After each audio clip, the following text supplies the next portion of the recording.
அன்பு தமிழ் நெஞ்சங்களுக்கு தமிழ் பொக்கிஷத்தின் வணக்கங்கள்.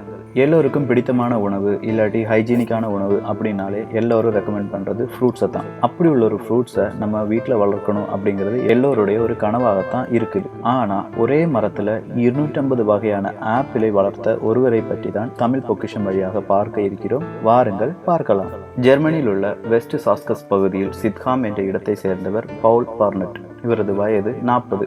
இவரது தோட்டத்தில் வினோத மரம் ஒன்றை வளர்த்துள்ளார். அதில் உலகில் உள்ள பல்வேறு வகையான அதாவது 250 ரக ஆப்பிள்கள் ஒரே மரத்தில் காய்க்கின்றன.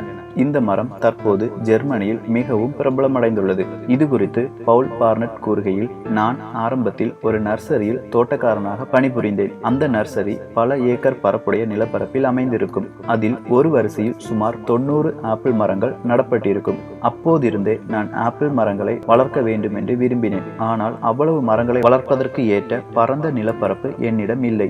எனவே எனது வீட்டின் தோட்டத்தில் இருக்கும் ஆப்பிள் மரத்தையே பல்வேறு ரகங்களை கொண்ட ஆப்பிளை காய்க்கும் மரமாக வளர்க்க திட்டமிட்டேன். கடந்த 20 வருடங்களாக மிகவும் கவனத்தோடு பல்வேறு ரக ஆப்பிள் மரங்களின் ஒட்டு ரகங்களை வைத்து எனது ஆப்பிள் மரத்தை வளர்த்து வருகிறேன். தற்போது 20 அடி உயரம் வளர்ந்துள்ள எனது ஒரே ஆப்பிள் மரத்தில் சமையலுக்கு பயன்படும் அமெரிக்க ஆப்பிள் முதல் 1883 ஆண்டு ரகத்தை சேர்ந்த வித்திங்ஸ்டன் பில் பாஸ்கெட், 1908 ஆண்டை சேர்ந்த ஸ்டீவ் எட்டீஸ் மேக்னம் போன்ற பல்வேறு ரகங்களும் எனது மரத்தில் காய்த்து குலுங்குகின்றன என்கிறார் பெருமையுடன்.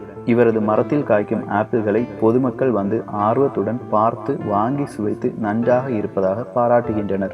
எந்த ஒரு வேலையையும் விடாமுயற்சியாக செய்து வந்தால் அதில் விஸ்வரூப வெற்றி கிடைக்கும் என்பதற்கு ஒரு சான்று இந்த மனிதர்.